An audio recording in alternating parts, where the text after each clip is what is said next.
Guys, welcome back to some more AFK Arena. Today we're over on the YouTube account and we're looking at the third part in our series with the Wilder faction breakdown. So we're going to go through the tier list. I'm going to show you exactly where I feel that the heroes are really being placed. Then we'll come back, guys. We'll look at where we need to build them to really get them to perform within that location. So let's go ahead and take a look at the tier list. All right, guys, so here it is. We're going to do a little bit of a breakdown, show you exactly why they're kind of falling into the different positions that they are. So starting in the top, guys, the Awakened version of Solus. Now, she is pretty unique in that if you have one copy of her, so if you just have her at Legendary, she actually works in multiple game modes. If you're looking to really best in slot, if you're looking to use her in a lot of different places, when you build her up, she does a considerable amount of damage, but even again, the base Legendary will do very, very well. Makes her a big priority, guys. We've actually seen her taking a few slots, including the Twisted Realm and the Cursed Realm. Even if you just have her at Legendary, she is outperforming some of the other heroes that we're seeing healing and also regeneration on, working incredibly well. Now, followed by Mishka. Now, Mishka, a relatively new Wilder hero, but she is made her stable, guys. Again, within the Cursed Realm, within formations, within PvP, she brings a significant amount of crowd control, which we love. And also with the addition of her wolves, if the wolves die, she will actually ult and provide additional crowd control. She can hold the line even though she does not actually have a solid immunity. The crowd control aspect is there. Then, of course, we have Raku. Raku being one of the strongest damage dealers within AFK Arena. Normal attack, of course, is just amplified by himself. So when there is crowd control on the target, he will do more damage. He provides crowd control. He also provides a self buff, which makes him a pretty unique hero. As long as you can keep him alive, guys, he will do absolutely incredible when it comes to the damage. Now, looking at buff and support, now this was a little bit more difficult to kind of fall into. So we see Leica in a bunch of different formations, but ultimately when she comes in, guys, we use her for the defense reduction that she provides, the energy that she provides, and also the haste buff right off the bat to really create a super cycle. She fits into a bunch of different formations, including quite a few game modes. Again, you don't have to really have her built out very high to be super effective, because most players just use her for that awe ability, which again is the energy and the haste rate off of the bat. Then we have Astar. Now, Astar has been in several game modes. We've actually seen her. She does a lot of damage. She also has a big mitigation factor. She also provides healing. So she is really one of the very solid support heroes that we see within the AFK Arena. Now, the formations, this is where we kind of see these heroes following in meta formations. So we see Mishka, we see Raku in meta formations, Awakened Solus in meta formations, and then we also do see kind of this formation.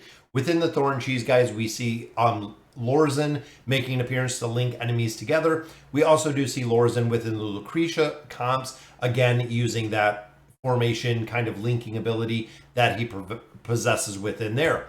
Now, Iran, of course, is the 5-pull, guys. Without Iran and without Skarath, you do not have the 5-pull. We've seen him most commonly within the Hunter's edition that they've added within AFK Arena, actually being able to bring a bunch of targets together. Now, he also does have a pretty decent amount of damage, but he does crowd control. So not only does he disrupt the formation, but he also does a significant amount of crowd control, which brings us to Pippa.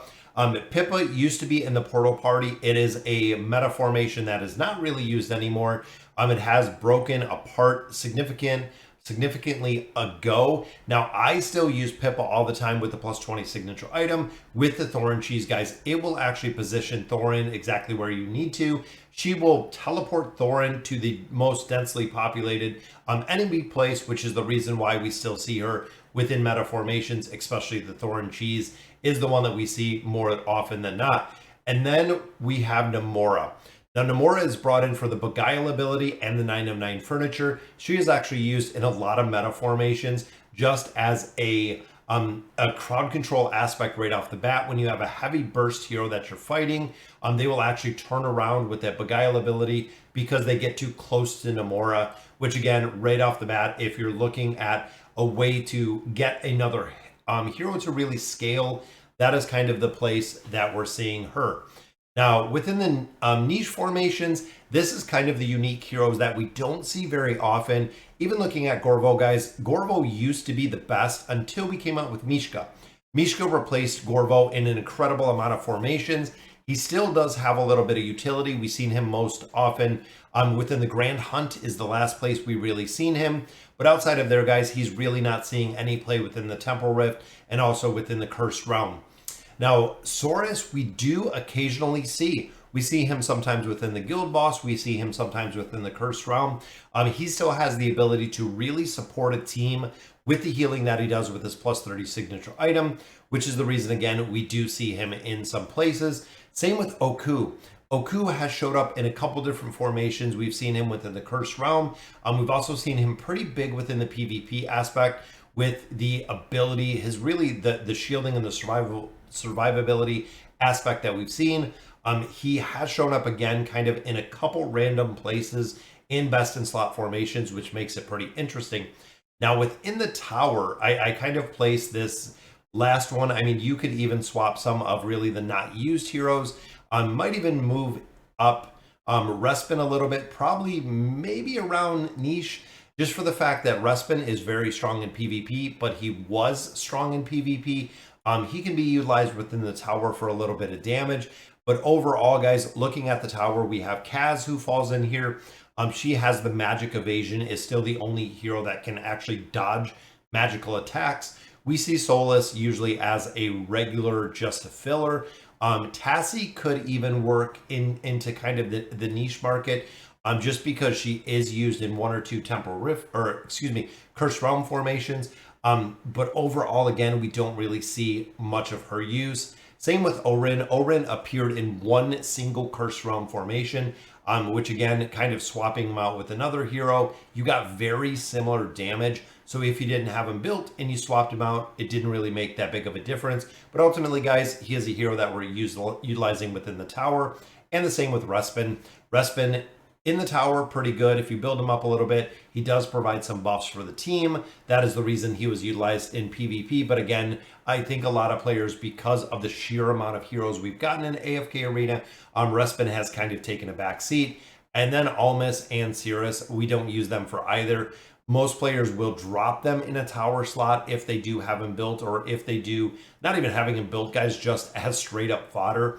I know Almas just literally drops over. I have him completely maxed onto the Wilder account, does absolutely nothing.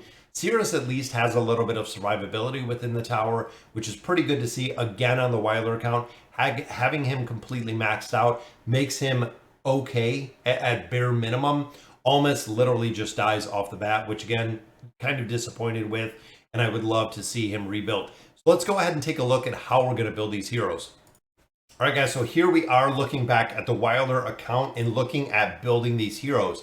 Now, first, we're going to start out with Raku, plus 30 signature item. Now, the 9 of 9 furniture is kind of questionable because of this ability, the ultimate ability. The ultimate ability actually does not do an incredible amount of damage, but if you're running him auto 9 of 9 for two reasons, really. One, it's just going to auto with the ultimate skill. If you don't kill a target, which is he is usually used within the campaign, but if you don't kill a target, he will attack again.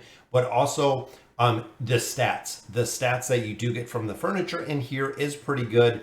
Now, building out the engraving, guys, plus 30 is good. It actually increases the duration of his attack boost and his haste, but the plus 60 is very good, guys. Right here extends the duration to 6 seconds, which is awesome with the amount of damage that he is doing for targets that have the crowd control, which is the reason, honestly, if you build him out, probably 30360 would be where I would start.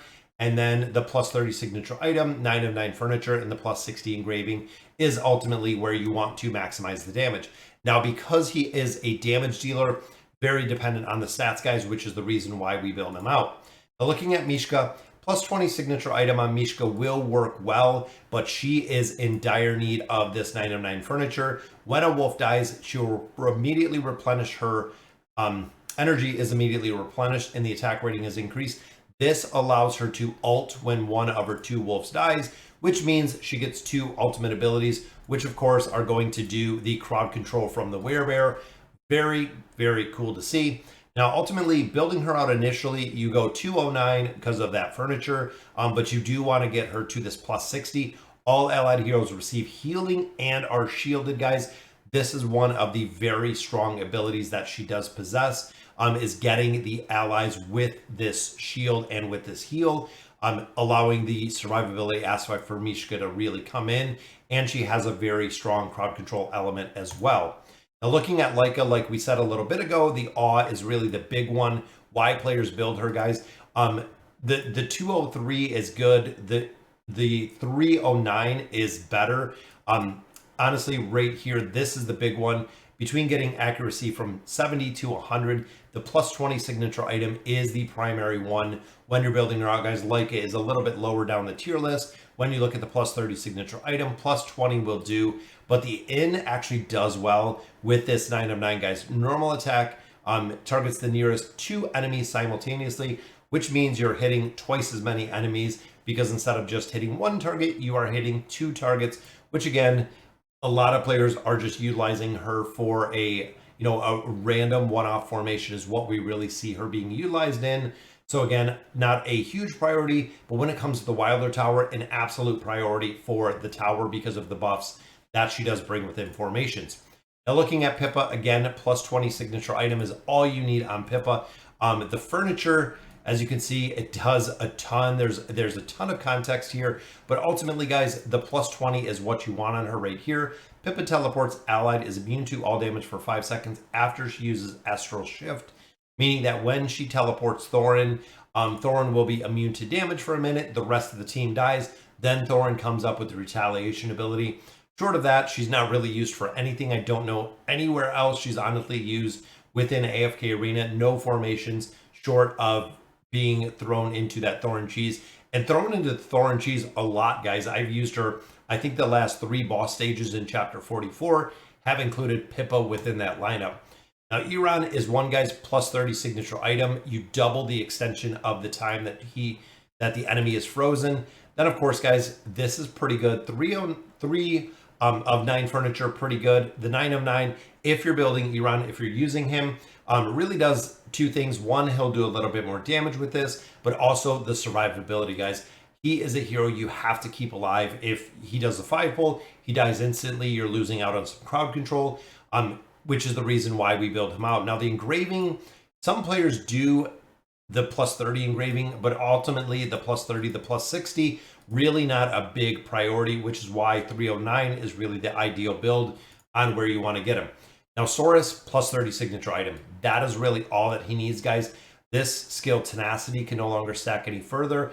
This is what makes it go on the entire team versus it just being a heal for Saurus, which is very, very cool. This is what you want to do. Now, if there are interrupts, of course, he's going to drop his stacks, but the plus 30 signature item is here. The 3 of 9 and the 9 of 9 furniture just deal with his survivability, which again, not really a big thing, because if you're using him in standard formations, if he dies, you can always do a retry. Engraving, not needed on Source as well. Now, Lorzen, plus 20 signature item. This is really the big thing, is the immunity of damage. And I use this for the tower. Now, if you don't have him built up whatsoever, guys, the link is what players use him for. Even if you build him up with furniture, if you build him up with engraving, sometimes it can throw off the link with Lucretia or the Thorin cheese, because now you have shielding. Now you have, an ability to prolong your allied side living, which we know with Lucretia and Thorin, you want the rest of the formations to die. So again, I'd build them up a little bit, but it is not required at all with Lorzen. Kaz, the exact same. Kaz is just used for the tower, guys. I did a plus 20 signature item on her, again, just because the plus 20s are incredibly cheap. You can see we have no gear, we have no engraving, we have no furniture on her. Ultimately, as a tower, you grind out the tower on auto, and she will get it done eventually with the damage that she's putting out. Now, Respen, again, plus 20, just because it is relatively cheap. If you're utilizing him for PvP, you are going to build him up a little bit higher. I actually put furniture on him when he was released. So we actually got some furniture on him when he was released. I've never used him since, short of utilizing him within the tower. He's just a hero that I really don't put in formations. Again, short of the Wilder Tower, just because you do have the heroes available in there to provide a little bit of damage. Now looking at Namora, 9 of 9 furniture is really the only thing that Namora needs. This brings out the Beguile ability, which is an instant crowd control when an enemy gets too close. Even here, guys, when you look, the health recovery that she has is based on the attack rating, and Namora has super, super low attack rating, which again, being an old hero within the AFK arena, they never changed her up. They never did a rework. I don't think they did anything to really adjust the attack rating that she's missing. Because again, just that Beguile ability is the only thing you need her for. Don't even need a signature item. She will instant crowd control with the 9 of 9 furniture. No engraving needed as well. Now Gorvo, again, plus 20 is really good. The plus 30, again, short of the tower, he's not going to be used. Mishka replaced Gorvo pretty hard. We used to build Gorvo. We loved Gorvo. And then Mishka came out and Gorvo just literally took a backseat in almost all formations. Even when it comes to the retaliation ability and things of that nature, with this deflection, that's the reason why it worked within the Grand Hunt. But ultimately, we haven't seen him used since. He kind of got dismissed after that one. There was a lot of other better heroes to utilize, but he shined for a moment, guys, and then it was gone. Again, plus 20. I didn't put furniture on him, and I wouldn't do the engraving either.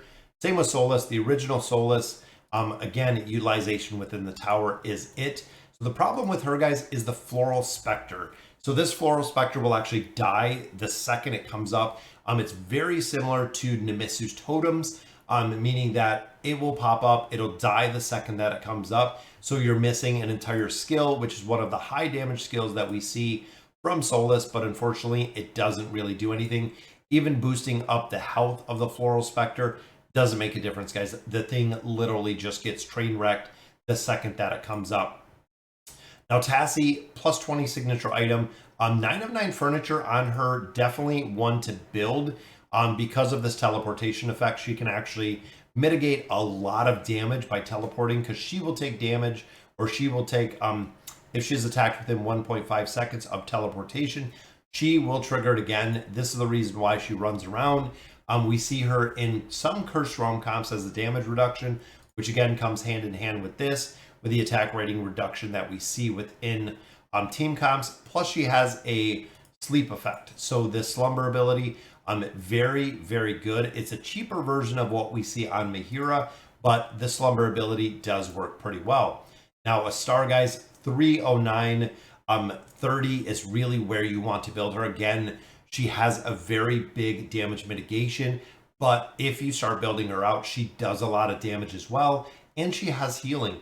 So it's kind of interesting to see when the ultimate skill Life Spark attack is increased by 25% damage each time an enemy receives damage from it, which again is a big increase to her damage. And then of course, guys, goes hand in hand with the Flame Seed that is going onto multiple targets. And then we did take her to this plus 30. Enemies marked with Flame Seed lose 30% of the attack rating. Again, not only does she have a solid mitigation factor, but now you're reducing 30% of the attack rating with the mitigation, makes it very, very strong. Now, if you're looking again, best in slot, you do a plus 60, but ultimately, short of the stats that you pull, the 15% additional damage reduction doesn't make that big of a difference, or I think it's 40 to 60, so 20% damage reduction overall is not a game changer for the investment that you have to. But again, if you're building her out to utilize within the Cursed Realm or different game modes, she does a ton of damage. Looking at Oku, the exact same, guys. He needs to be built because of this Thorn Volation. Has to be built up, guys. If you want a tank to survive, you have to go very, very heavy with him. Overall, guys, again, I built him out on the Wilder account. He does pretty well if you can get him to scale. If you can get this damage reduction up, he can survive through a couple formations. It does have to run kind of with a little bit of support, again, to keep him up to allow him to scale. But overall, short of the towers and PvP, we're not really seeing much utilization for him. Now, looking at Orin, exactly the same, guys. It is kind of the PvP tower, so we took him to a plus 20 signature item. Because he is a ranger spec, he is used in a couple different places. But overall, guys, we see him in one single cursed round comp right now. But short of the Wilder Tower, we are not seeing him used anywhere. And he's another hero, guys, that takes a significant investment if you want it to work. Now, when you start combat, he will go straight to the enemy side, which means he's very vulnerable to all of the attacks over there, meaning that he has to survive the initial burst damage, which again, building him out, you can see even here, it has kind of a damage mitigation, but a lot of players that have built him out have said not much utility when it comes to level deficiencies, when it comes to formations, PvP possibly kind of a niche in there, and then also utilized within the tower itself. So again, you're going to have to build him out pretty high, even to get him to function to a level where he's just not instantly one-shotted. Now, Awakened Soulless, again, one single copy, guys, is what you want to pull. That's all I have here. I have one legendary copy. Does incredible. Now, overall, if you want to build her out, that is going to bring the damage aspect in there with the stats. For the healing aspect, it still does work, just having her built out right here. Just because of the abilities she possesses, guys, it works pretty well.